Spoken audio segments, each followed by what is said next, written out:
하나님 말씀 함께 보도록 하겠습니다. 오늘 우리가 함께 나눌 하나님 말씀은 마태복음 5장 1절부터 8절까지의 말씀입니다. 마태복음 5장 1절부터 8절까지 말씀, 우리 다 같이 한 목소리로 말씀 함께 보도록 하겠습니다. 예수께서 무리를 보시고 산에 올라가 앉으시니 제자들이 나아온지라.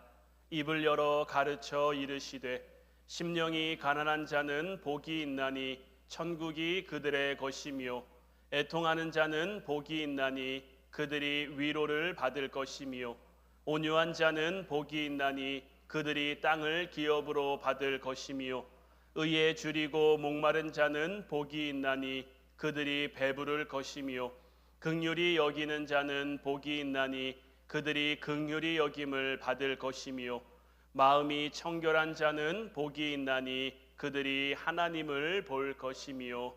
아멘. 할렐루야. 오늘도 주님 앞에 나와 주님을 예배하는 사랑하는 우리 화원 성도 여러분들 모두에게 하나님의 크신 은혜와 사랑이 충만히 임하기를 주님의 이름으로 축복해 드립니다. 오늘은 팔복 가운데 6번째, 마음이 청결한 자에게 임할 복에 관한 그 말씀을 우리가 함께 나누길 원하는데, 오늘 말씀을 우리가 함께 나눌 때에 하나님의 크신 능력이 여러분들의 삶 깊숙한 곳까지 풍성히 임할 수 있기를 주님의 이름으로 축원해 드립니다. 지금까지 우리가 함께 팔복 가운데 5가지 복을 나누었는데, 심령이 가난한 자에게 임하는 복, 애통하는 자에게 임하는 복, 온유한 자에게 임하는 복, 의에 줄이고 목마른 자, 긍휼히 여기는 자에게 임하는 복에 대한 말씀을 함께 나누었는데, 이 복이 어떤 복인지, 우리가 어떻게 해야 이러한 삶을 살아갈 수 있는지 이제 여러분들이 충분히 깨달았을 거라고 저는 믿습니다. 이제 이 삶이 저와 여러분들을 통해 온전히 이루어짐으로, 우리의 힘과 노력으로가 아니라 하나님이 우리를 붙들어 주심으로 이 복된 삶이 저희들을 통해 이루어지는 우리의 삶이 하나님의 기쁨, 하나님의 영광, 또한 여러분들의 삶 가운데는 하나님이 약속하신 풍성한 복으로 온전히 임할 수 있기를 주님의 이름으로 축원해 드립니다. 오늘 말씀, 마음이 청결한 자에게는 복이 있다라고 말씀하고 있는데, 이 청결로 번역된 헬라어는 카타로스라는 단어입니다. 이 카타로스는 우리가 여러분들이 들어본 적 있을 법한 카타르시스라는 그 단어와 같은 뜻을 가진 단어예요. 카타르시스 하면 여러분들 어떤 이미지, 어떤 느낌이 떠오르십니까?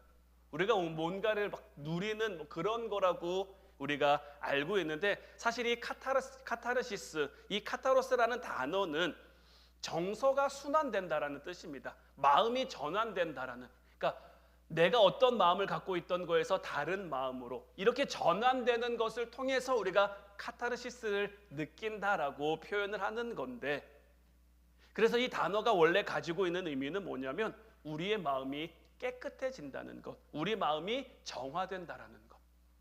우리 마음이 깨끗해지고 우리 마음이 정화된다라는 것을 다시 말하면 어떤 의미일까요? 우리 마음은 본래 깨끗하지 못하다라는 거죠. 깨끗하지 못했기 때문에 깨끗하게 되는 거고요, 정화되지 못했기 때문에 정화될 수 있는 거예요.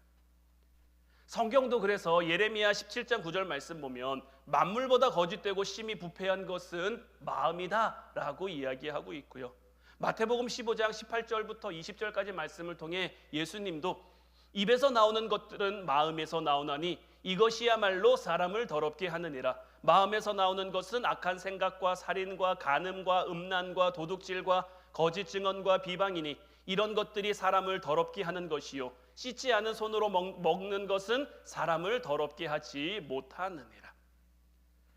예레미야 선지자가 이야기하는 것도 우리의 마음은 이미 더럽혀져 있다는 것, 예수님께서 말씀하시는 것도 우리의 입을 통해서 우리 마음에 있는 것들이 나오는데 우리의 마음을 통해 나오는 것들도 깨끗하지 못하다라는 것.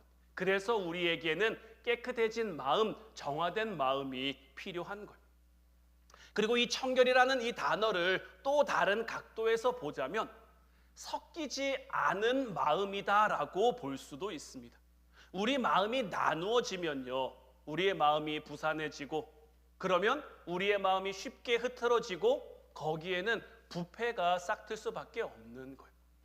우리의 마음이 온전히 하나님을 향해, 그래서 하나님께서도 우리에게 한 마음을 주겠다고 약속하셨는데, 예레미야 32장 39절 말씀을 보면 내가 그들에게 한 마음과 한 길을 주어 자기들과 자기 후손의 복을 위하여 항상 나를 경외하게 할 것이다.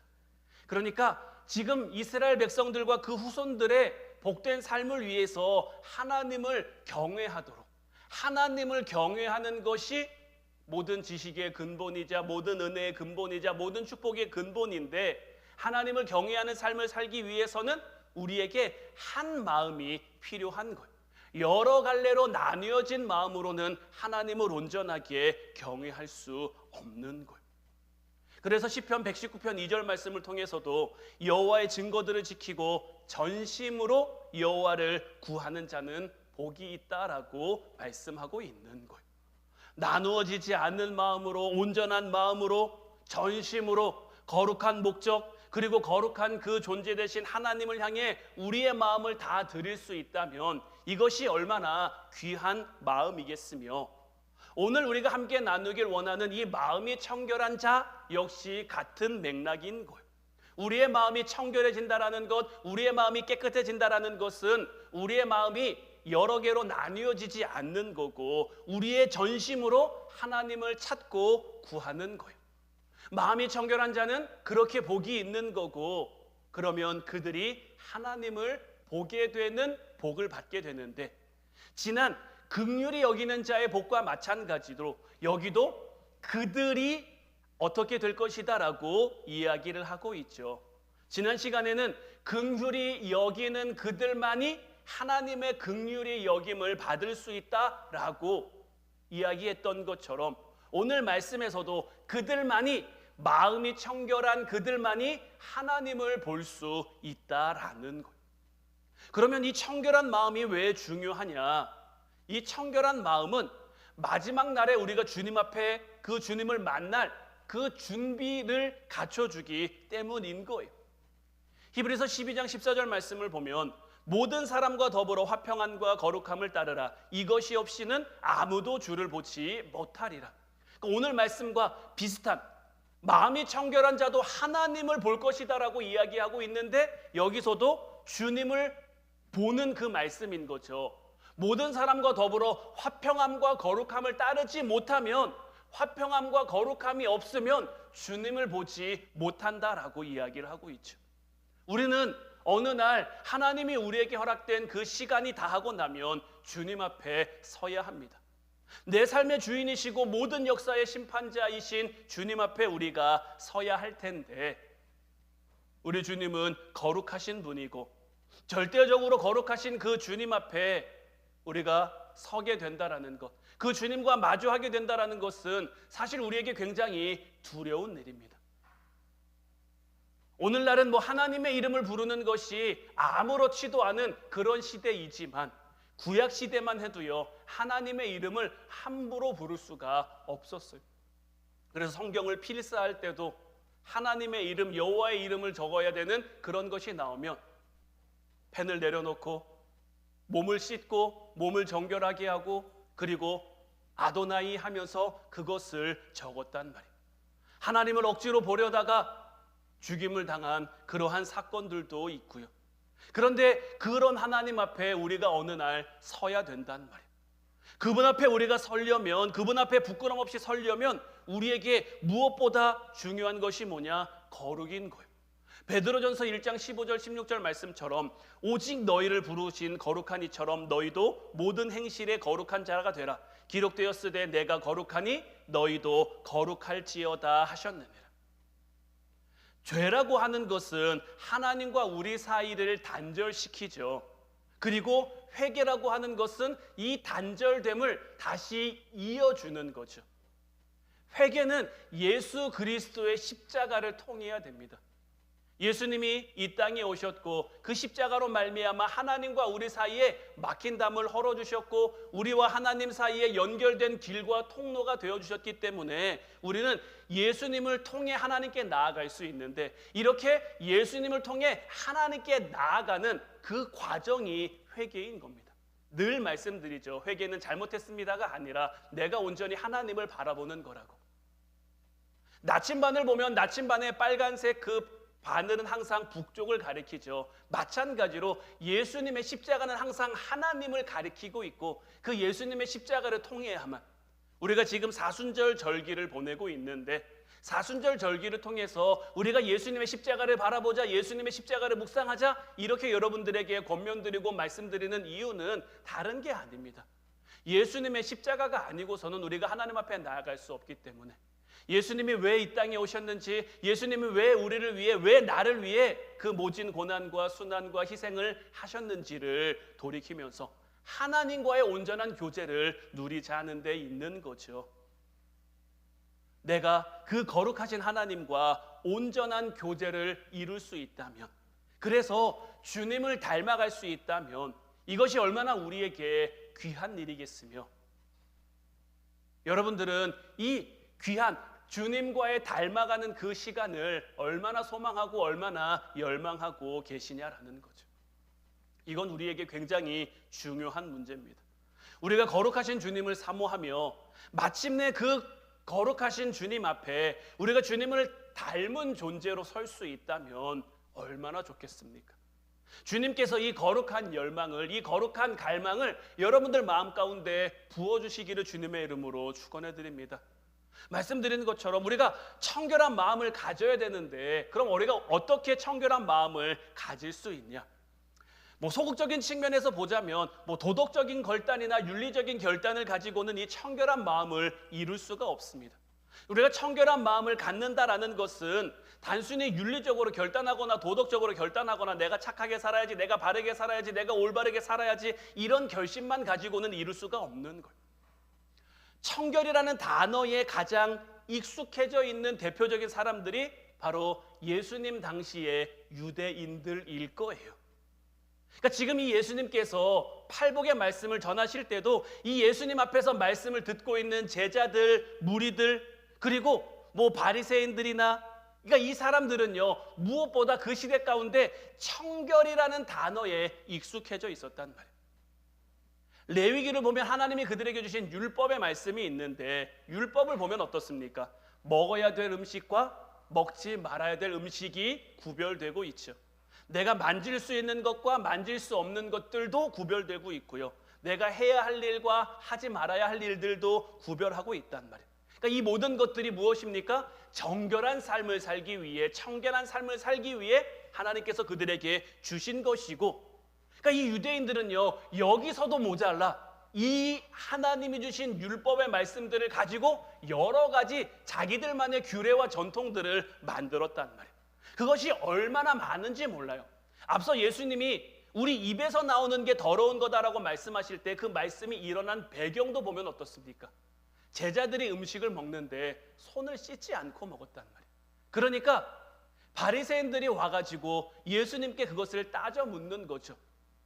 우리 규례에 따르면 음식을 먹기 전에는 반드시 손을 깨끗이 씻어야 되는데, 청결해져야 되는데 왜 당신들의 제자는 손을 씻지 않고 먹습니까? 이게 단순히 위생적인 문제를 지적하는 것이 아니라 손을 씻지 않은 것이 하나님의 뜻을 어겼다라는 거죠. 하나님 앞에 거룩함을 훼손했다라는 거예요. 그러니까 이런 식으로 그들이 청결에 대해서 이야기하는 것이 얼마나 많은지 몰라요. 그런데 어떻습니까? 이러한 규례를 만들면 만들수록 그 앞에 온전하지 못한, 그 앞에 오히려 부정한 자기들의 모습만 발견할 뿐인 거죠. 그러니까 그들이 여러 가지 정결해질 수 있는 정결 규례들을 많이 만들었는데, 그러한 규례들이 그들을 깨끗하게 만든 것이 아니라 오히려 그들에게 죄책감만 더해주는 거죠. 나는 이런 것도 지키지 못하고, 나는 이런 것도 하지 못하고, 또 반대로 이런 것이 자기의 의로움을 나타내는 교만함의 죄를 덧입는 그러한 도구가 된 거죠. 그러니까 이게 도덕적인 딜레마인 거예요. 그들의 삶 가운데 정결함을 추구하지만, 거룩함을 추구하지만 거룩해질 수 없는 그들, 하나님 앞에 온전하게 살고 싶어 하지만 온전하게 살 수 없는 그 갈등이 그들이 가지고 있는 어떤 딜레마이자 해결할 수 없는, 풀리지 않는 그런 숙제 같은 거였단 말이에요. 그리고 이러한 문제는요, 오늘을 살아가고 있는 우리들의 딜레마이기도 합니다. 우리도 믿음 지키며 살아가고 싶고 신앙을 지키고 살아가고 싶어 하지만 이게 참 우리 마음대로 안 된단 말이에요. 하나님이 우리에게 은혜 주시면 내가 받은 은혜를 하나도 잃어버리지 않고 늘 간직하고 살아가고 싶어 하는데, 이 세상 가운데 살아가다 보면 어느새 일이 조금 새어나가고 저리 조금 빠져나가고 일이 조금 뺏기고, 그러다 보면 내가 언제 은혜를 받았었나? 하나님이 나와 함께 하시나? 이런 것들 가운데 우리에게 필요한 것이 뭐냐? 우리의 마음이 청결해져야 된다는 거예요. 왜요? 그래야 하나님을 보고 살아갈 수 있으니까요. 그러면 우리의 마음이 어떻게 청결해질 수 있느냐? 우리의 도덕적인 결단이나 윤리적 결단으로는 절대 그렇게 될 수 없는데, 성경은 우리에게 이렇게 대답합니다. 우리의 마음이 청결해질 수 있는 방법은 뭐냐? 우리 믿음의 결단에 의해 하나님이 선물로 주셔야 한다고.